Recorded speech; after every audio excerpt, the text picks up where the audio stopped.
بالکل کھول کے رکھ دیتا ہے اس کی حیثیت کو. جو جتنا غزوہ تبوک میں منافق ایکسپوز ہوئے اتنا کسی اور موقع پہ نہیں ہوئے. تو اللہ نے بھی کھول کھول کے ان کی حالت کو بیان کیا تاکہ یہ توبہ کریں اور مسلمان ان سے ہوشیار ہو جائیں. قرآن کہتا ہے المنافقون والمنافقات بعضهم من بعض. منافق مرد اور عورتیں ایک دوسرے کی جنس میں سے، ایک دوسرے کے دوست ہیں، ایک دوسرے جیسے ہی ہیں. یعنی ان میں سب چیزیں کچھ برائیاں ایسی ہیں جو ان سب میں کامن ہیں. اس لیے بتایا کہ یہ سب ایک دوسرے کی جنس میں سے. کہتے ہیں نا تو اور ہم کسی کو کہہ رہے ہو نا تجھ میں اور چور میں کوئی فرق نہیں ہے، اور تجھ میں اور فلاں دہشت گرد میں کوئی فرق نہیں ہے. مطلب تیری حرکتیں بھی ویسے ہی ہیں، تجھے بھی یہ وسائل مل جائیں تو بھی وہی کچھ کرے گا. تو یہ عام محاوروں میں بھی یہ جملہ استعمال ہوتا ہے. کن چیزوں میں یہ ایک جیسے قرآن تذکرہ کرتا ہے یأمرون بالمنکر، بری باتوں کا حکم دیتے ہیں، فساد کا، اختلاف کا. یأمرون بالمنکر وینہون عن المعروف، نیکیوں سے روکتے ہیں. صدقات و خیرات کوئی کرنا چاہے گا اس کو روکیں گے، یار مہنگائی کا دور ہے، تم اس حالت میں صدقہ کر رہے ہو. اور اس طرح کی باتیں نا، کوئی رشتہ داری جوڑنے کی بات کرے گا، او بھائی اس نے تمہارے ساتھ اتنا برا سلوک کیا تم پھر بھی اس سے جڑ رہے ہو، یہ تو تمہاری بزدلی کی علامت ہے. آپ نے دیکھا ہوگا معاشرے میں ایسے لوگ ہوتے ہیں جو ہمیشہ شر کی بات کر رہے ہوتے ہیں. وَيَقْبِضُونَ أَيْدِيَهُمْ، اور اپنے ہاتھوں کو بھی باندھ کے رکھتے ہیں. سخاوت نہیں ہے ان میں، کیونکہ دنیا پرست ہیں. ان کا خیال یہ ہے کہ یہیں سب کچھ رہ جائے گا، تو جو سخاوت ہونی چاہیے وہ نہیں ہے. نسوا اللہ، اللہ کو بھول گئے ہیں. فنسیہم، اللہ بھی ان کو بھول گیا ہے. یہ صنعت مشاکلت کہلاتا ہے. یہ لفظ یاد رکھ لیں، صنعت مشاکلت، کیونکہ قرآن میں اللہ کے لیے بعض لفظ ایسے استعمال ہوئے ہیں جو بظاہر اللہ کی شان، یعنی اللہ کی شان کے لائق نہیں ہے. جیسے ومکر اللہ، اللہ نے مکر کیا. اب مکر کا لفظ جو ہے نا، مکر، یہ تو ایک برے اس میں آتا ہے نا، برے معنی میں. مکر کا مطلب بری تدبیر. ہم کہتے ہیں نا بڑا مکار ہے، بڑے مکر و دجل کرتا ہے. تو قرآن میں آتا ہے اللہ کے لیے مکروا ومکر اللہ. اسی طرح قرآن میں آتا ہے فنسیہم، اللہ ان کو بھول گیا، حالانکہ اللہ تو بھولتا نہیں ہے. وما کان ربک نسیا، قرآن خود کہتا ہے کہ تیرا رب بھولتا نہیں ہے. اور اسی طرح آگے بھی ایک لفظ آ رہا ہے کہ سخیر اللہ، اللہ ان سے مذاق کرتا ہے. تمسخر، اب تمسخر جو ہے نا مذاق کرنا، اور تمسخر کا معنی وہ مذاق جس میں سامنے والے کی توہین بھی ہو. جیسے آپ نے دیکھا ہو نا لڑکے ایک دوسرے کے ساتھ کر رہے ہوتے ہیں، اس کی انسلٹ کر رہے ہوتے ہیں مذاق میں، تو اس قسم کے مذاق کو تمسخر کہا جاتا ہے. ایک ہے مزاح. مزاح کا مطلب کسی سے ایسی گپ شپ کرنا یا ایسی بات کرنا جس سے وہ خوش ہو جائے. تو یہ مزاح تو نبی صلی اللہ علیہ وسلم نے بھی کیا. یہ تو آپ صلی اللہ علیہ وسلم کی سنت ہے. یہاں تک حدیث میں آتا ہے کہ صحابہ کہتے ہیں ہمیں نبی سے زیادہ مزاح کرنے والا ہم نے کسی کو نہیں دیکھا. یعنی آپ صلی اللہ علیہ وسلم اپنے ساتھیوں کی دلجوئی کے لیے مزاح کیا کرتے تھے، تو اس سے سامنے والے کا دل خوش ہو جاتا ہے، وہ تو جائز ہے. ایک ہے تمسخر، جس کو ہم اردو میں اس کے قریب لفظ ہے مذاق. کہہ رہے ہیں نا بھائی کیا مذاق کی کر رہے ہو. تو یہ پورا ترجمہ نہیں ہے تمسخر کا، لیکن کسی حد تک اس معنی میں استعمال اردو میں بھی ہوتا ہے. تو اس کو کہتے ہیں مذاق، کہ بھئی مذاق کر رہے ہو میرے ساتھ تم لوگ، کہتے ہیں نا. تو لیکن اصل لفظ ہے تمسخر. تمسخر کا معنی وہ مذاق جس میں سامنے والے کی توہین. جیسے لوگ کر رہے ہوتے ہیں نا کہ کرسی پہ آ کے بیٹھا تو کرسی کھینچ لی نیچے سے، لوگ ہنس جاتے ہیں اور سامنے والے کا بیڑا غرق ہو جاتا ہے، اس طرح کی چیزوں کو. تو اب کیا ہے، قرآن میں اللہ کے لیے لفظ استعمال ہوا ہے سخیر اللہ. سخیر یسخر کا معنی ہوتا ہے مذاق کرنا. تو خوب سمجھ لیں، ایسے الفاظ جو بظاہر نامناسب تھے، قرآن میں یہ اللہ کے لیے صنعت مشاکلت کے طور پہ استعمال ہوئے. صنعت مشاکلت کا مطلب یہ ہوتا ہے کہ انہی کے الفاظ میں ان کو جواب دینا. جیسے یہاں پر ہے نسوا اللہ، یہ اللہ کو بھول گئے ہیں. تو اب چونکہ یہ اللہ کو بھولے ہیں، تو یہاں اللہ نے اپنے لیے انہی کے الفاظ میں جو کام انہوں نے کیا اسی کی نسبت اللہ نے اپنی طرف کی. تو ایسے موقع پہ یہ الفاظ استعمال کرنا نامناسب نہیں ہے، بلکہ بلاغت کا قاعدہ ہے. اس کی مثال ایسے جیسے کوئی آپ کے ساتھ تمسخر کر رہا ہو اور بدتمیزی کر رہا ہو، تو آپ اسے ڈرانے دھمکانے کے لیے کیا کہتے ہیں، بیٹا مذاق تو اب ہم تمہارے ساتھ کرنے والے ہیں، تمہیں کیا پتا. حالانکہ آپ مذاق نہیں کر رہے ہوتے، آپ اس کے مذاق کا بدلہ دے رہے ہوتے، یا آپ کی مراد کچھ اور ہوتی ہے، لیکن ورڈ آپ وہی استعمال کرتے ہیں، لفظ آپ وہی استعمال کرتے ہیں جو سامنے والا اپنے لیے استعمال کر رہا ہے. تو ایسے موقع پہ یہ لفظ استعمال کرنا بلاغت کہلاتا ہے. یعنی اسی کے الفاظ میں اس کو جواب دینا. تو اب دیکھیں یہاں قرآن کہہ رہا ہے نسوا اللہ، یہ اللہ کو بھول گئے. یہاں نسیان اور بھول اپنے اصل معنی پر ہے، لیکن جب اللہ کی طرف نسبت ہوگی فنسیہم، اللہ بھی بھول گیا، تو یہاں مطلب کیا ہے کہ اللہ نے، یعنی اس کے پھر یہ مفہوم نہیں ہو کہ اللہ بھول گیا، اللہ تو نہیں بھولتا کبھی بھی. تو اللہ ان کو بھول گیا، کیا مطلب؟ اللہ ان کے بھول کا ان کو بدلہ دے گا، یا اللہ ان کے ساتھ ایسا معاملہ کرے گا جیسے کوئی کسی کو بھول جاتا ہے. جیسے آپ کوئی چیز بانٹ رہے ہو، کھانا کھلا رہے ہو لوگوں کو شاپروں میں بھر بھر کے، اور آپ کا قریبی دوست آپ کے کھڑا ہوا ہو اور آپ اس کو دے نہ رہے ہو، تو وہ کیا کہتا ہے؟ یار تم ہمیں تو بالکل ہی بھول گئے ہو. حالانکہ آپ اس کو بھولے نہیں ہوتے، لیکن وہ یہ الفاظ کیوں استعمال کر رہے ہیں؟ یار ہمارے ساتھ معاملہ تم ایسا کر رہے ہو جیسے تم ہمیں بھول چکے ہو. تو کیا مطلب؟ اللہ ان کے ساتھ معاملہ ایسا کرے گا جیسا جیسے کہ اللہ ان کو بھول گیا ہو، اللہ کو پتہ ہی نہ ہو کہ میرے بھی کوئی بندے ہیں یہ، اور میں گویا پیدا کر کے بھول گیا ہوں ان کو. معاملہ ایسا کرے گا، بالکل اگنور کر دے گا ان کو. تو اس اگنورنس کو اور اس ان کے بھولنے کے بدلے دینے کے عمل کو بھولنے سے تعبیر کیا گیا ہے، نسیان سے تعبیر کیا گیا ہے. تو یہ بلاغت کا قاعدہ ہے کہ آپ نسیان کا معنی کچھ اور لے رہے ہیں، ان کی طرف نسبت کریں گے تو کچھ اور ہوگا، لیکن لفظ نسیان ہی استعمال کر رہے ہیں کیونکہ ان کے لیے نسیان کا لفظ استعمال کیا گیا ہے. قرآن کہہ رہا ہے نسوا اللہ، وہ اللہ کو بھول گئے، فنسیہم، اللہ بھی ان کو بھول گیا ہے. ان المنافقین هم الفاسقون، بے شک منافق لوگ وہی فاسق ہیں. تو اسی طرح مکروا، مکر اللہ کا مطلب بھی سمجھ میں آ گیا. مکروا کا معنی تو یہ بری تدبیریں کر رہے ہیں، لیکن جب اللہ کے لیے مکر کا لفظ استعمال ہوگا ومکر اللہ، اللہ بھی مکر کر رہا ہے. کیا مطلب؟ ان کی تدبیروں کا حل اللہ بھی تلاش کر رہا ہے، بلکہ اللہ کو تو تلاش کرنے کی ضرورت نہیں ہے. یعنی اللہ ان کی تدبیروں کے ان کے مکر کا اللہ بھی جواب دے گا ان کو. اللہ بھی ایک چال چل رہا ہے جس سے وہ غافل ہے. مکر میں یہی ہوتا ہے نا، آپ ایسی چال چل رہے ہوتے ہیں جس سے سامنے والا غافل ہوتا ہے. تو یہاں مطلب ہے کہ میں بھی ایسی چال چل رہا ہوں جس کا تمہیں علم نہیں ہے، اس کو میں مکر سے تعبیر اس لیے کر رہا ہوں کہ تم جب مکر کر رہے ہو تو تمہیں پتہ چلے گا ہمارا مکر کیا ہوتا ہے. لیکن یہاں مکر سے حقیقی مکر مراد نہیں ہوتا. اسی طرح آگے آیتیں آ رہی ہیں جس میں آتا ہے سخیر اللہ، کہ یہ لوگ اللہ سے مذاق کرتے ہیں، سخیر اللہ منہم، اللہ ان سے مذاق کرتا ہے. تو یہاں بھی مذاق کا مراد کیا ہے؟ اللہ ان کو ان کے جو تمسخر ہے اس کا بدلہ دیتا ہے، یا یہ اپنے خیال میں اللہ کو دھوکہ دے رہے ہیں اور اللہ کی معاذ اللہ ایک قسم کی توہین کر رہے ہیں، تو حقیقت میں اللہ ان کی عزت کو کم کر رہا ہے. تو یہ معنی کیے جاتے ہیں ایسے موقع پر. یخادعون اللہ وہو خادعہم، قرآن میں آتا ہے کہ یہ منافقین اللہ کو دھوکہ دیتے ہیں، حقیقت میں اللہ ان کو دھوکہ دے رہا ہے. حالانکہ اللہ تو دھوکہ نہیں دیتا کسی کو، دھوکہ تو بری چیز ہے. تو یہاں بھی صنعت مشاکلت ہے کہ ان کے لیے دھوکے کا لفظ استعمال کیا تو جواب میں اللہ نے اپنے لیے بھی دھوکے کا لفظ استعمال کیا. لیکن دھوکے کی نسبت جب ان کی طرف ہوگی اس کا ترجمہ دھوکہ ہوگا، جب اللہ کی طرف ہوگی تو اس کا مفہوم دھوکہ نہیں ہوگا بلکہ دھوکے کا بدلہ دینا، یا وہ کام جو بظاہر دھوکہ لگتا ہے. دھوکہ اس کی کسے کہتے ہیں؟ کہ آپ سامنے والے کے ساتھ معاملات کچھ اور کر رہے ہو، دل میں آپ کے کچھ اور ہو. تو اللہ منافقین کو دنیا میں ترقی دے رہے ہیں جس سے وہ اس خوش فہمی میں آ گئے کہ ہمیں آخرت میں بھی ترقی ملے گی، حالانکہ اللہ آخرت میں نہیں دے رہے. تو اس عمل کو دھوکے سے تعبیر کیا کہ ظاہر کچھ ہے اور نتائج کچھ اور ہیں، اس کے حقیقت کچھ اور ہے. تو یہ صنعت مشاکلت کا لفظ یاد رکھیں، یہ عام ہر زبان میں استعمال ہوتا ہے. یہ آپ اب جب یہ لفظ آپ کے دماغ میں ایک اصطلاح بیٹھے گی نا تو آپ دیکھیں گے یہ انگلش میں بھی، انگریزوں میں بھی یہ اس طرح سے محاوروں میں استعمال ہوتا ہے کہ ایک آدمی کے جواب میں آپ یہ لفظ استعمال کرتے ہیں. اردو میں بھی ہے، عربی میں بھی، ہر زبان میں ہے یہ. تو قرآن نے بھی استعمال کیا اس صنعت کو. وعد اللہ المنافقین والمنافقات، وعدہ کیا ہے اللہ نے منافق مردوں اور عورتوں سے، والکفار، اور عام کفار سے بھی، نار جہنم، جہنم کی آگ کا، خالدین فیہا، اس میں یہ ہمیشہ رہیں گے، ہی حسبہم، اور یہ ان کے لیے کافی ہے.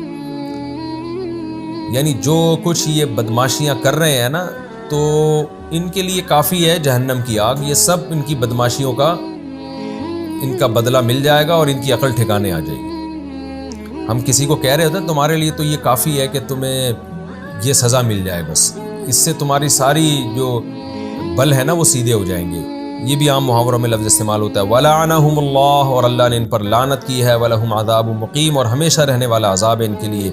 پھر آگے اللہ بتا رہے ہیں منافقین کی حالت انہی سابق کافروں کی طرح ہے جنہوں نے دنیا کے چند ٹکوں کی خاطر آخرت کو برباد کیا.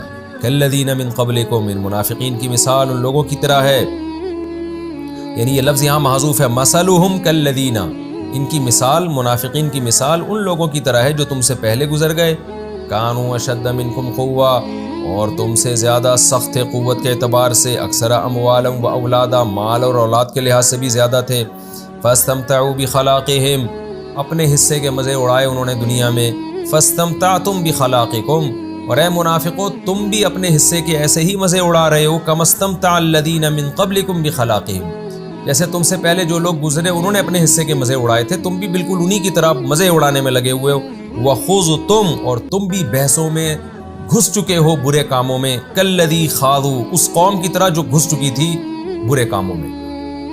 یہ کالذی یہ واحد کا لفظ ہے، کالذین ہوتا تو ہم ترجمہ کرتے ہیں ان لوگوں کی طرح، کالذی کا معنی اس کی طرح، تو اس قوم کی طرح جو بری باتوں میں گھس چکی تھی۔ اولئک حبطت اعمالہم فی الدنیا والآخرہ، یہ وہ لوگ ہیں جن کے اعمال دنیا میں بھی برباد اور آخرت میں بھی برباد۔ دنیا میں برباد، آخرت میں تو واضح ہے کہ ثواب نہیں ملے گا، دنیا میں کیسے برباد ہوئے؟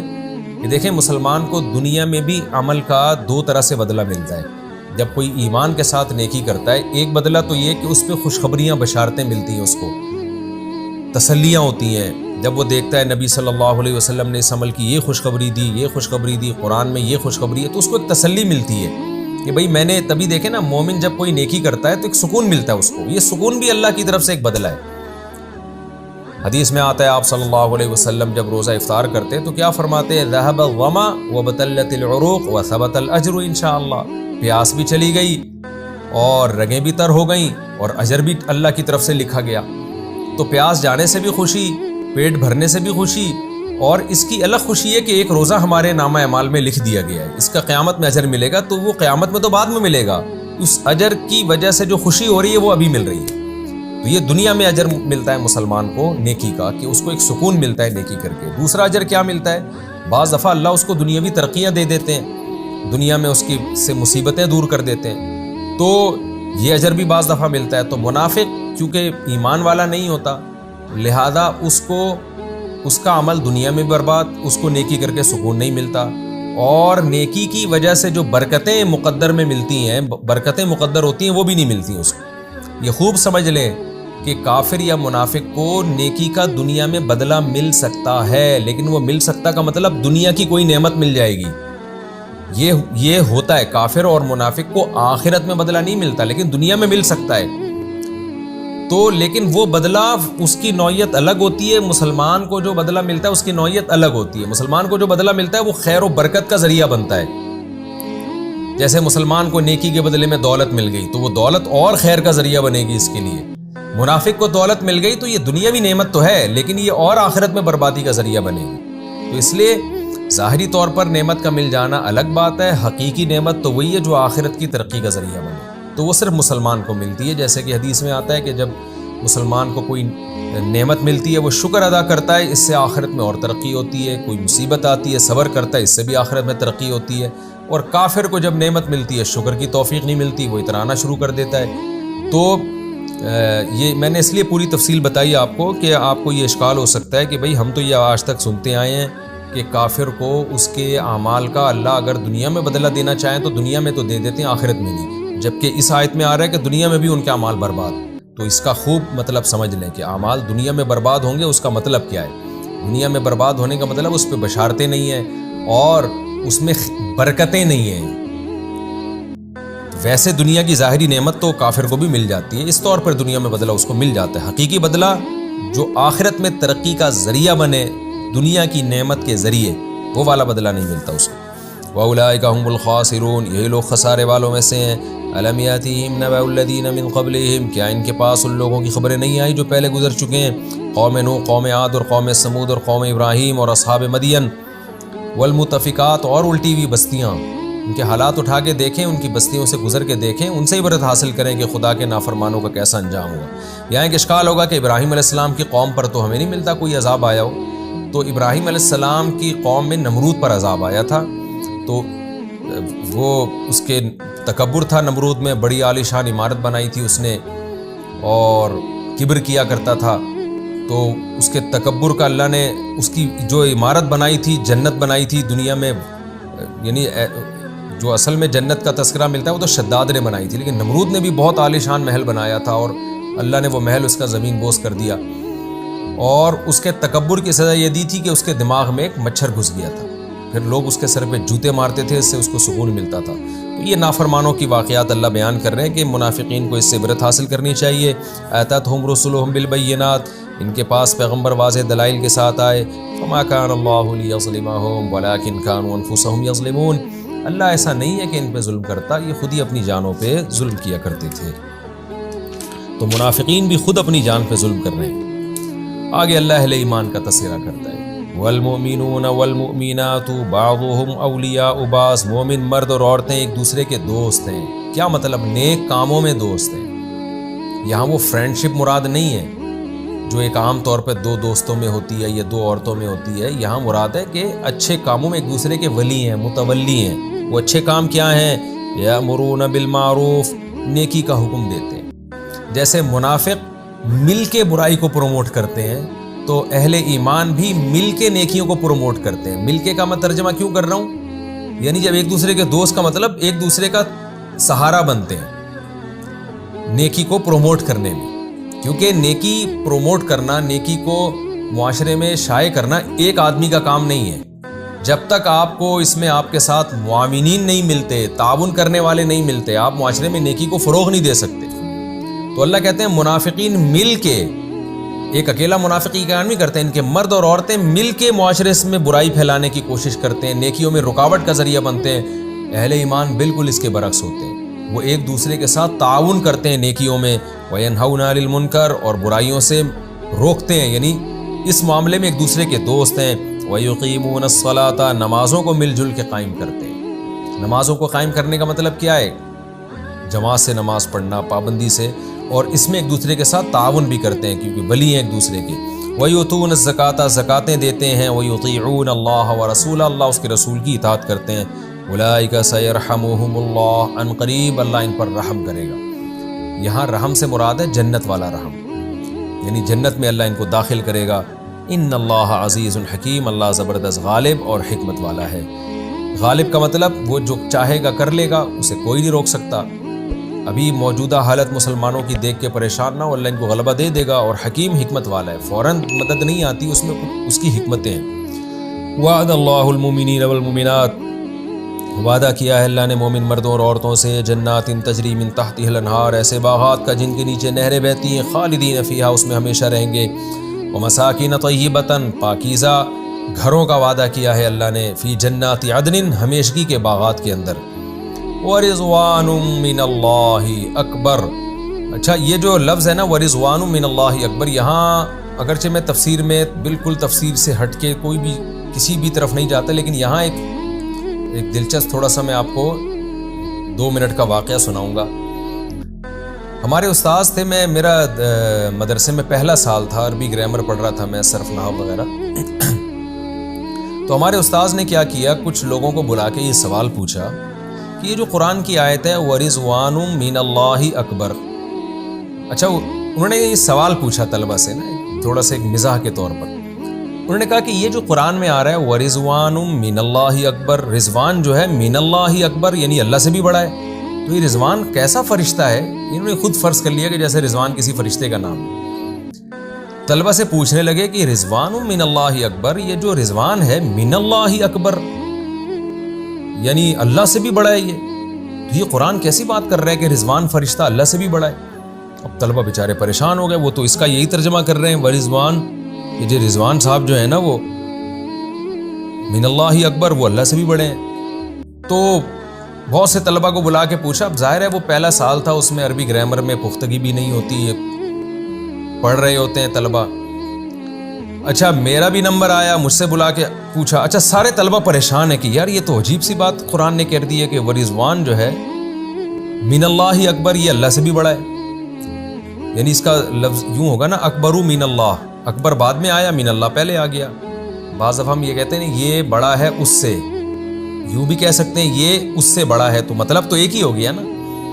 تو میرا جب نمبر آیا تو استاذ نے مجھ سے پوچھا کہ آپ بتائیں یہ اس کا کیا جواب ہے کہ رضوان فرشتہ اللہ سے بھی بڑا ہے؟ تو میں نے کہا حضرت یہ جو من اللہ اکبر ہے نا، یہ من اللہ کا تعلق اکبر سے نہیں ہے، رضوان سے ہے۔ اس کا جو ہم ترجمہ کر رہے ہیں نا، رضوان اللہ سے بڑا ہے، بلکہ یہ مطلب نہیں ہے، رضوان من اللہ، وہ رضوان جو اللہ کی طرف سے ہے، اکبر وہ بڑی چیز ہے۔ تو ہمارے استاذ بڑے خوش ہوئے، بڑی دعائیں دی، انہوں نے کہا کہ بھائی، یعنی ان کے خیال میں، انہوں نے میرا آئی کیو لیول ان کے خیال میں بہت اچھا تھا، انہوں نے کہا یہ بڑے اتنے لوگ پھنس گئے اس میں۔ تو یہ قرآن کے یہ جو من کا لفظ ہے نا، اس کو حروف جارہ کہتے ہیں۔ اس کے متعلق کیا نکالا جائے گا، اس سے ترجمے میں بڑا فرق پڑ جاتا ہے۔ اس لیے ہم کہتے ہیں جب تک پراپر گرامر نہیں آتی نا، تو اس انسان کو قرآن کی صحیح طرح تفسیر سمجھ میں نہیں آتی۔ وہ رٹی رٹائی تفسیروں کو آگے بیان تو کر سکتا ہے، لیکن قرآن کو قرآن کی زبان میں سمجھ نہیں سکتا وہ، یعنی وہ لکھی لکھائی تفسیروں کو رٹ کے تو آگے بیان کر دے گا، لیکن قرآن کو قرآن کی زبان میں نہیں سمجھ سکتا۔ تو یہ من اللہ کا تعلق اکبرو سے نہیں ہے، من اللہ کا تعلق رضوان سے ہے۔ رضوان من اللہ یہ ایک ورڈ ہے، اکبر یہ ایک الگ لفظ ہے، یعنی اکبرو من کل شیئن، یا اکبر کے بعد ایک الگ سے من محذوف ہے، اکبرو من کل شیئن، یہ بڑی ہے سب سے، ہر چیز سے۔ تو رضوان من اللہ، وہ رضوان جو من اللہ، اللہ کی طرف سے ہو، یعنی اللہ کی طرف سے جو رضا ہمیں ملنے والی ہے، اکبر وہ ہر چیز سے بڑی ہے۔ تو وہ بڑا ایک مزاح کی مجلس ہو گئی تھی، سب طلبہ پریشان تھے، یہ جو رضوان فرشتہ ہے یہ من اللہ ہی اکبر، اللہ سے بھی بڑا کیسے ہو گیا؟ تو یہ ایک بڑا دلچسپ واقعہ تھا، مجھے یاد رہ گیا وہ۔ جب بھی میں یہ آیت کی تلاوت کرتا ہوں مجھے وہ واقعہ یاد آتا ہے، اور میں بھی طلبہ سے پوچھتا ہوں، آج بھی چھوٹے چھوٹے جو طلبہ ہوتے ہیں نا، جو ابھی عربی گرامر میں پختگی نہیں ہوتی، تو اس سے میں ان کا آئی کیو لیول چیک کر رہا ہوتا ہوں کہ یہ سمجھیں کہ نہیں سمجھے، اس کا جواب کیا ہے ان کے ذہن میں۔ تو یہ علماء کے لیے بڑا ایک اچھا سوال ہے بچوں سے پوچھنے کے لیے، اس سے بچوں کا تھوڑا سا وہ مزاح بھی ہو جاتا ہے اور ان کا آئی کیو لیول چیک بھی ہو جاتا ہے۔ وَرِضْوَانٌ مِّنَ اللَّهِ اکبر، رضوان جو اللہ کی طرف سے ہے، اکبر وہ سب سے بڑی ہے۔ ذَلِكَ هُوَ الْفَوْزُ الْعَظِيمُ، یہ بہت بڑی کامیابی۔ کیا مطلب؟ اللہ نے پہلے جنت کا تذکرہ کیا کہ ہمیشگی کے باغات ملیں گے، یہ ہوگا وہ ہوگا، لیکن اللہ کہتے ہیں اللہ کی طرف سے جو رضا تمہیں ملے گی وہ تو سب سے بڑی چیز ہے، وہ تو جنت سے بھی بڑی چیز ہے۔ تو اس کا ہمیں اندازہ نہیں ہے کیونکہ ابھی ہم نے اللہ کو دیکھا نہیں ہے۔ حقیقت یہ ہے کہ جن کے دلوں میں اللہ کا جلال اور اللہ کی محبت حقیقی معنوں میں پیدا ہو جائے، علماء کہتے ہیں، بزرگان دین کہتے ہیں، ان کے سامنے جنت بھی ہیچ ہے، اس کی بھی کوئی ویلیو نہیں ہے۔ وہ کہتے ہیں ہمیں اللہ مل جائے کسی طرح سے۔ تو اللہ کہتے ہیں کہ جنتیوں کو جو اللہ ملے گا نا، اور اس کی چاہت اور اس کی رضا ملے گی، وہ ہر نعمت سے بڑی ہے، اور یہ جنتیوں کو محسوس بھی ہوگا کہ اللہ ہم سے راضی ہو گیا۔ تو اس بات پہ وہ جتنے خوش ہوں گے اتنا جنت پہ خوش نہیں ہوں گے۔ آج بھی آپ دیکھ لیں، جب کسی کا کوئی محبوب ناراض ہو جائے، وہ محبوب جتنے مرضی تحفے بھیجتے رہے نا، تو جس کو محبت ہوتی ہے اس سے ان تحفوں سے غرض نہیں ہوتی، وہ کہتے بھائی آپ مجھ سے خوش ہو جاؤ، راضی ہو جاؤ۔ تو حقیقت میں اگر آپ کو اپنے دوست سے محبت ہے تو آپ کو اس کے تحفے تحائف میں اتنی دلچسپی نہیں ہوگی، آپ کہیں گے بھائی یہ سب مجھے جب اچھے لگیں گے جب تو مجھ سے پہلے بتا خوش بھی ہے یا نہیں ہے۔ اگر تم مجھ سے ناراض ہے اور یہ ٹرخانے کے لیے مجھے یہ چیزیں دے رہا ہے تو مجھے یہ چیزوں میں پھر دلچسپی نہیں ہے۔ اس لیے اللہ نے بتایا کہ جنتیوں کے لیے سب سے بڑی چیز کیا ہے؟ اللہ کی رضا، جو مومنین کو ملے گی، جو ایک دوسرے کے ساتھ خیر کے کاموں میں تعاون کیا کرتے تھے۔ ذَلِكَ هُوَ الْفَوْزُ الْعَظِيمُ، یہ بہت بڑی کامیابی ہے۔ یہ ہمارا رکوع نمبر 9 اور 15 کمپلیٹ ہوا ہے۔ اس میں کچھ علمی نکات بیان کر کے پھر میں آگے چلتا ہوں۔ اس رکوع کی ابتدا ہوئی تھی المنافقون والمنافقات بعضهم من بعض، منافق مرد اور عورتیں ایک دوسرے کے ساتھ تعاون کرتے ہیں برائیوں میں، نیکیوں کو روکنے میں اور بخل میں۔ ہمیں اپنا محاسبہ کرنا چاہیے کہ ہم نیکیوں کو پروموٹ کرنے میں ایک دوسرے کے ساتھ تعاون کر رہے ہیں یا تخریب کاری میں۔ جب کوئی آپ کے سامنے آ کے غیبت کرتا ہے، معاشرے میں پھوٹ ڈالتا ہے، تو آپ اس کو غیبت پہ روکتے ہیں یا اس کی ہاں میں ہاں ملا کے اور زیادہ شر پھیلانے لگتے ہیں۔ تو ہمیں اب دیکھیں، حقیقی منافق تو اب دنیا سے ختم ہو گئے، اب منافقوں کی علامتیں پائی جائیں گی۔ تو ہم نے یہ دیکھنا ہے کہ ہمارے اندر منافقوں کی علامتیں ہیں یا اہل ایمان کی۔ تو منافقوں کی علامتیں